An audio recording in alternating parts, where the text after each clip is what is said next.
तुमच्यापैकी अनेकांनी माझा एक व्हिडिओ बघितला असेल जो आहे 1 रुपयामध्ये मिनी MBA आणि त्याच्या बाबतीतनं अनेकांचं मला कमेंट्स येत आहेत की हे काहीतरी सेलिंग करणार, 1 रुपयात कोणी जगात फुकट देत नाही, कोणी असं काही फुकट मिळत नसतं. मी एक सांगतो, मी 1 रुपयामध्ये मिनी MBA हा जो कन्सेप्ट आहे बेसिकली काय आहे तर तुम्हाला ज्यांच्याकडे व्यवसाय घेण्यासाठीचं नॉलेज नाही आहे किंवा व्यवसाय करण्यासाठीचं नॉलेज नाही आणि ते नॉलेज मिळवण्यासाठीचे रेव्हेन्यूज नाही आहेत, त्या प्रत्येक मराठी माणसासाठी मी हे वर्षातनं एकदा माझं सोशल रिस्पॉन्सिबिलिटी म्हणून मी कंडक्ट करतो.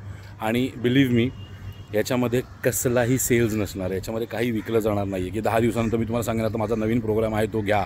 अजिबात होणार नाही आहे.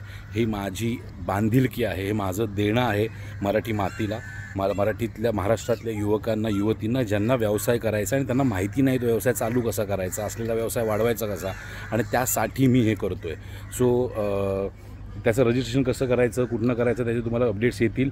पण तुम्हाला असं वाटत असेल की मी व्यवसाय करावा तर हा व्हिडिओ शेअर करा, तुम्ही स्वतः जॉईन करा तो प्रोग्राम. ज्यांच्याकडे तुम्हाला वाटतं तुमच्या ओळखीतल्या लोकांनी व्यवसाय करावा, हा मॅक्सिमम लोकांपर्यंत पोहोचू दे व्हिडिओ, मॅक्सिमम लोकांपर्यंत जाऊ दे व्हिडिओ, जेणेकरून जास्तीत जास्त मराठी माणसं व्यवसाय करायला सुरुवात करतील, उभे राहतील. या हेतूने काम करतो. आणि परत सांगतो आहे, या प्रोग्राममध्ये कुठल्याही प्रकारची सेलिंग, काही विकलं जाईल असं अजिबात होणार नाही. माझी मराठी मातीला जी बांधिलकी आहे, जे देणं आहे, जे महाराष्ट्राने मला दिलेलं आहे ते परत देण्याच्या हेतूने मी हे काम करतो आहे. सो माझं इंटेन्शन क्लिअर आहे. जे लोक कमेंट करत आहेत की हा काहीतरी विकणार, हा स्कॅम आहे, हा फ्रॉड आहे, त्यांची बुद्धी तेवढी, त्याला मी काहीच नाही करू शकत. धन्यवाद. जय महाराष्ट्र, जय शिवराय. 4 सप्टेंबरपासून हा मिनी MBA चालू होतो आहे. नक्की या, जर तुम्ही मराठी असाल आणि जर तुम्हाला व्यवसाय करायची इच्छा असेल. जय शिवराय.